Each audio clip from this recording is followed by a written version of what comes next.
शरणं गच्छामि धम्मं शरणं गच्छामि संघं। एक आत्मविश्वास वाली श्रद्धा होती है। हमें केवल रीति रिवाज की परंपरा पर नहीं रहना चाहिए। हमें एक ब्राह्मणिक तौर पर एक वजह के साथ हमारे में जो श्रद्धा है वो श्रद्धा रखनी चाहिए। आज संसार भर में हम देख सकते हैं कि किसी भी धर्म में करने को तो हम पूजा पाठ करते हैं, लेकिन पूरे 24 घंटे में जो जीवन हम गुजारते हैं उसमें हमारे चाल चलन क्या धर्म के अनुरूप हैं, वो एक देखने वाली बात है। बहुत बार धर्म के बावजूद हमारा चाल चलन आचरण ही धर्म के अनुरूप नहीं होता। इसीलिए हमें तहे दिल से आस्था के प्रति जानकारी लेनी बहुत जरूरी है। केवल धर्म का नाम लेकर ज्ञान रूपी श्रद्धा ना हो तो उससे हम देखते हैं कि जीवन में झूठ बोलना, किसी को धोखा देना या किसी को सताना, ये किस वजह से हो रहा है। ऐसा इसलिए होता है क्योंकि हमें धर्म में ज्ञान रूपी श्रद्धा की जानकारी नहीं है। इसलिए धर्म को एक रीति रिवाज तक ही सीमित ना रखते हुए और अपने मन को राग, क्लेश, द्वेष, मोह, लालच पर ना छोड़ते हुए हमें 21वीं सदी का बौद्ध बनना है। तो 21वीं सदी के बौद्ध जानकारी लेकर ही श्रद्धा उत्पन्न करें और उस धर्म के प्रति आस्था रखें या ना रखें, यह आपका निजी फैसला है। लेकिन अगर आप धर्म के प्रति श्रद्धा रखते हैं तो वो श्रद्धा जानकारी लेकर ही रखनी चाहिए। भगवान बुद्ध ने भी सूत्र में कहा कि मैंने आपको धर्म का मार्ग दिखाया, उस मार्ग पर चलकर मोक्ष प्राप्त होना या ना होना, धर्म से छुटकारा मिलना या ना मिलना, यह आप पर निर्भर करता है। इसी तरह एक और सूत्र में कहा गया कि भगवान बुद्ध में जो ज्ञान है वो किसी को नहीं दे सकते। जिस तरह जल में नौनी से पाप मुक्त नहीं हो सकते, बुद्ध ने हमें धर्म दर्शन दिखाए हैं। उस धर्म दर्शन पर चलते हुए मोक्ष मिलना या ना मिलना यह स्वयं पर निर्भर है। इसीलिए भगवान बुद्ध के बताए हुए मार्गदर्शन की सही जानकारी लेते हुए किन चीजों को अपनाना चाहिए और वो कौन सी चीजें हैं जिनका त्याग करना चाहिए, इसका ध्यान रखना है। एक बार अमृतसर में एक सूफी प्रोफेसर ने सम्मेलन में हुई बातचीत के दौरान बताया कि संसार भर में जितने भी धर्म हैं, ये सभी धर्म 3 प्रश्न पर विराजमान हैं। पहला प्रश्न आत्मा है या नहीं, अर्थात व्यक्ति है या नहीं। दूसरा प्रश्न ये कि व्यक्ति की शुरुआत रख सकते हैं या नहीं। तीसरा प्रश्न ये कि उसका अंत है या नहीं। तो संसार में जितने भी धर्म हैं वो इन्हीं सिद्धांतों पर आधारित हैं, ऐसा उन्होंने कहा। मैं समझता हूं कि ये तीनों ही विषय बहुत महत्वपूर्ण हैं और बौद्ध धर्म को छोड़कर जितने भी धर्म हैं, चाहे वो ईसाई हो, इस्लाम हो, हिंदू हो या जैन, सभी धर्म में ये विश्वास है कि आत्मा है। लेकिन बौद्ध धर्म की दर्शन दृष्टि हो या सिद्धांत दृष्टि, दर्शन दृष्टि से ऐसा माना जाता है कि आत्मा तीनों विषयों से नहीं है। ये 3 प्रमाण क्या हैं? पहला, आत्मा हमेशा बनी रहती है, कभी नश्वर नहीं होता, ऐसा नहीं है। दूसरा विषय ये कि वो अकेला है, ऐसा भी नहीं है। तीसरा, जो अपनी आजादी के साथ है, ऐसा भी नहीं है। तो इन तीनों माध्यमों से आत्मा या शून्य के बारे में बताया गया।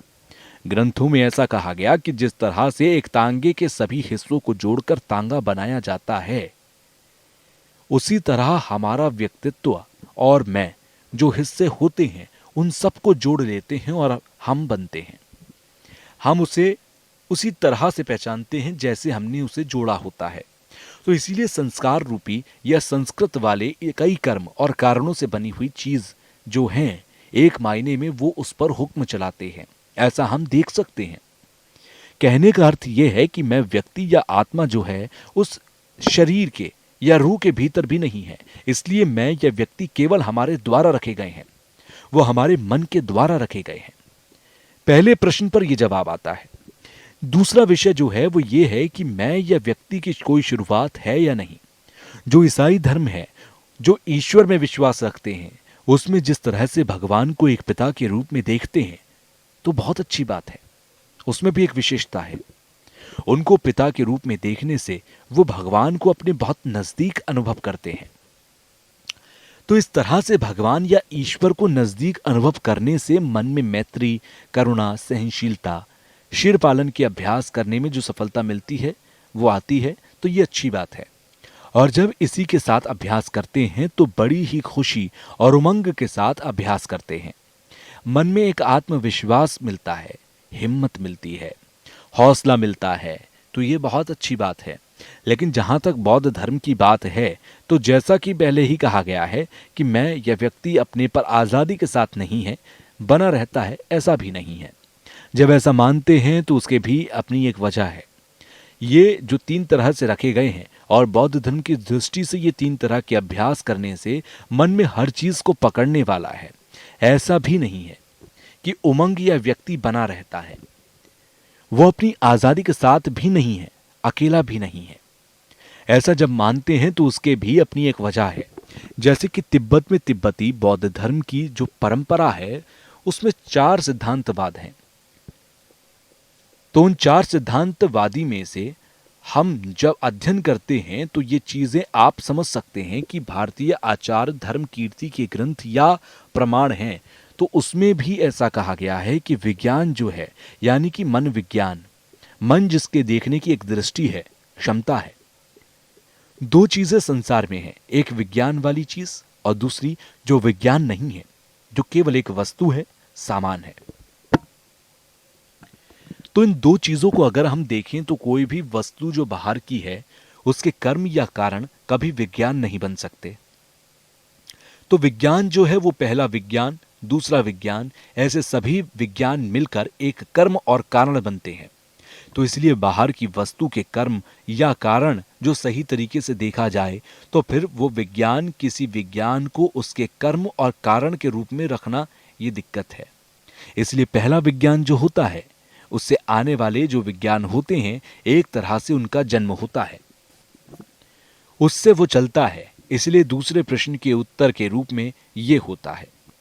अब आया तीसरा प्रश्न, वो ये है कि अंत है या नहीं, व्यक्ति या विज्ञान का अंत है या नहीं। तो जैसा कि बौद्ध धर्म में सबसे पहला जो सिद्धांतवाद है विज्ञानवादी, वो चित्त मात्र है। तो चित्र मात्र में ही केवल ये उदाहरण बताया जाता है, जैसे कि आप दीप जलाते हैं तो दीप जब बुझ जाता है तो वहीं खत्म हो जाता है। विज्ञान को भी वो इसी तरह रखते हैं और इस तरह के उदाहरण देते हैं। तो विज्ञानवादी के अलावा जो दूसरे सिद्धांतवादी हैं वो इस तरह से बात नहीं करते, वो इस बात को और भी आगे ले जाते हैं। जिस तरह से पहले कहा गया कि 2 चीजें उदाहरण के तौर पर, वो 2 चीजें एक दूसरे के पक्ष में, दूसरा जो कि पहले के विपक्ष में। तो वो पक्ष विपक्ष जो यहीं एक दूसरे के साथ नहीं दिख सकते, पक्ष और विपक्ष कभी भी एक दूसरे के कर्म और कारण भी नहीं बन सकते।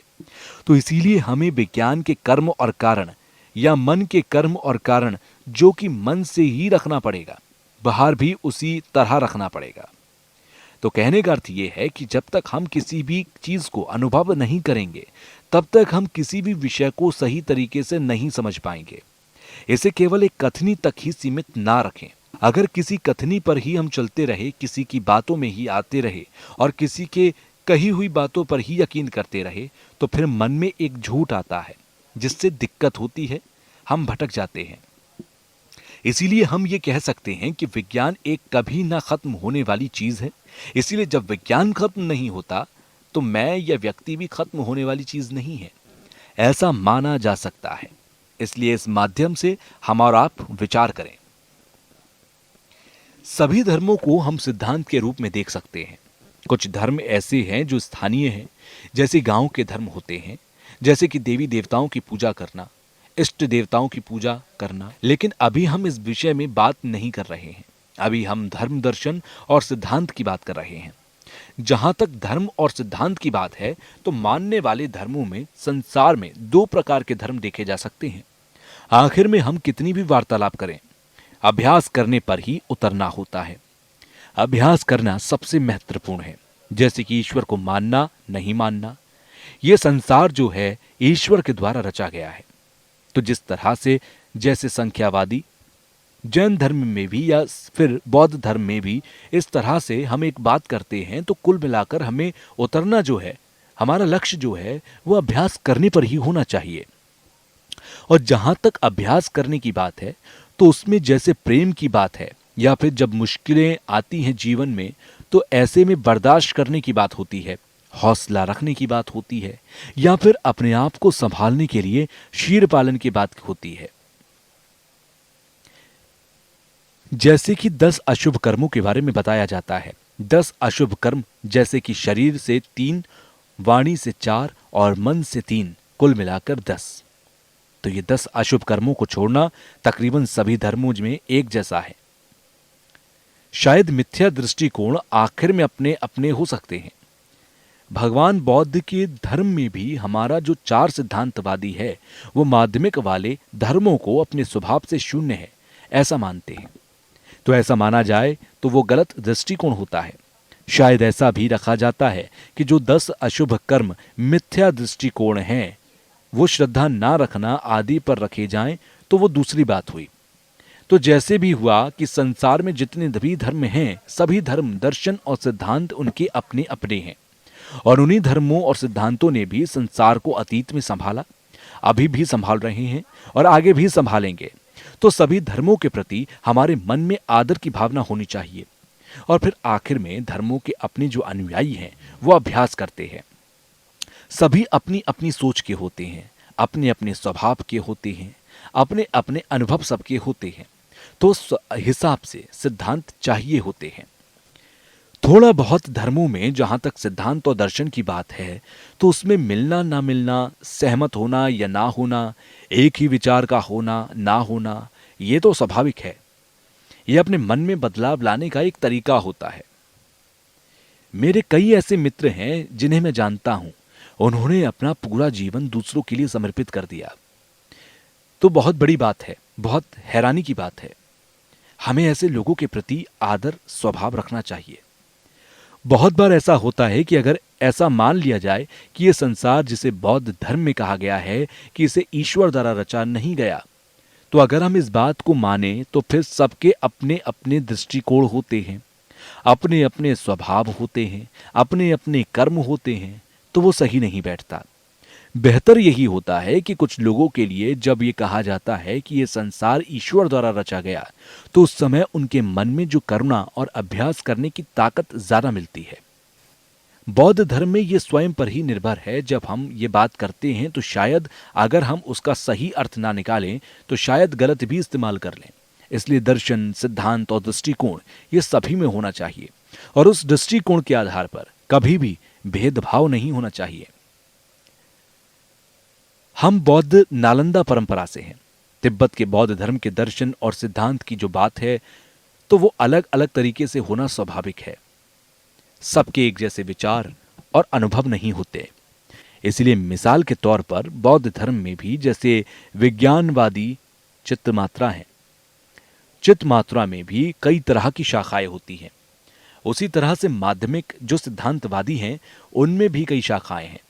तो इस तरह की शाखाएं होना ये दर्शाती हैं कि सबके एक तरह के दृष्टिकोण नहीं होते, सबके एक अभ्यास नहीं होते, लेकिन जितने भी सिद्धांतवादी होते हैं उन सब के लक्ष्य एक होते हैं। सोच, विचार और दृष्टिकोण में अलग अलग होना कोई बड़ी बात नहीं, और यह स्वाभाविक भी है। इसीलिए स्वाभाविक और संभाविक को मानते हुए किसी एक पर विश्वास करना यह गलत है। जैसे कि बुद्ध के ग्रंथों में भी ये कहा गया कि 5 हमारे विज्ञान है, जो हमारे 5 भोजन हैं, जो ये भोजन चखता है उसे व्यक्ति कहा गया है। उसी तरह से किसी एक चीज को मानना या ना मानना एक तरह से सीधा, एकदम से जचता हुआ, कुछ लोगों को घुमा फिराकर एक तरीके से लोगों को सीधा, ऐसा बुद्ध के वचनों में भी एक तरीका बताया गया, क्योंकि सबका एक दृष्टिकोण नहीं है। हमारे समक्ष जब ये प्रश्न उठता है कि अलग अलग दृष्टिकोण हैं, तो फिर ऐसे में हमें यह सोचना चाहिए कि सबका एक दृष्टिकोण नहीं हो सकता क्या? अपनी अपनी सोच होती है, तो उस सोच के हिसाब से उपाय के तौर पर वो रखे गए हैं। इसलिए संसार में सभी धर्मों के प्रति हमारे मन में आदर होना चाहिए, क्योंकि स्वयं के प्रति हमारा धर्म श्रेष्ठ है। इसलिए स्वयं को सोचकर ये कहा जाए कि हमारा धर्म सर्वश्रेष्ठ है, ये कहा जाए तो ये गलत होगा। इसीलिए सभी धर्म के प्रति आदर और श्रद्धा रखें, आदर और श्रद्धा में फर्क रखें। श्रद्धा जो है वो अपने धर्म के प्रति करें, आदर जो है वो दूसरों के धर्म के प्रति रखें। भगवान बुद्ध के महापरिनिर्वाण के बाद बौद्ध धर्म के जितने भी महापुरुष आए, उन महापुरुषों ने बुद्ध के वचन के आधार पर रचनाएं की हैं। उन रचनाओं के बाद शास्त्रों का अध्ययन करने के लिए केंद्र स्थापित हुआ था। बुद्ध के समय में अध्ययन करने के लिए ऐसे केंद्र और पाठशालाएं नहीं थी, लेकिन उसके बाद अध्ययन के लिए केंद्र बनाए गए और जैसे सबसे पहले तक्षशिला केंद्र बनाया गया। उसमें जैसे कि वासुदेववादी और विज्ञानवादी हैं, इस तरह से बौद्ध धर्म के अध्ययन करने के लिए शुरुआत की गई थी। उसके बाद नालंदा से आचार्य नागार्जुन और ये बौद्ध धर्म के सबसे बड़े विद्वान सिद्ध हुए।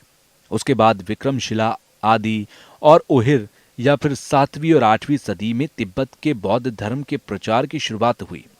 वहां के धर्म राजा के प्रार्थना पर जैसे शांत रक्षित पधारे तिब्बत में और उनके सहयोग देने के लिए गुरु परम संभव और विशेषकर यहाँ इस वक्त कहने के बाद आचार्य शांत रक्षित द्वारा बौद्ध धर्म के दर्शन के जो ग्रंथ हैं उसकी रचना करने की, और उसी तरह से जो भिक्षुक या जो संन्यास लेने वाले लोग थे उनको आदि और बुद्ध के वचनों और शास्त्रों को अनुवाद करने आदि पर भी उन्होंने विशेषकर अपना कर्तव्य का पालन किया। और जहां तक भीतर और बाहर के भूत प्रेत विघ्न हैं उन्हें दूर करने के लिए गुरु परम संभव आचार्य की कृपा रही। आचार्य परम संभव और गुरु परम संभव द्वारा राजा मंत्री केवल कुछ विशिष्ट लोगों को ही तंत्र ज्ञान और वज्र ज्ञान के प्रवचन दिए गए थे। मोटे तौर पर देखें तो संन्यास लेने की विधि से लेकर माध्यमिक दर्शन उस पर आचार्य शांति रक्षित की बहुत बड़ी कृपा रही। और उसी तरह से तिब्बत के संप्रदाय में भी इन बातों का जिक्र किया जाता है। जैसे कि जीनू पुछे लामा खातो के द्वारा ऐसा कहा गया है, उन्होंने कि हम तिब्बती बड़े ही सौभाग्यशाली लोग हैं कि हमें भारतवर्ष से शांत रक्षित आदि के दर्शन हुए। उनकी कृपा से हमारा धर्म पूरे संपूर्ण तरीके से तिब्बत में शरणं गच्छामि धम्मं शरणं गच्छामि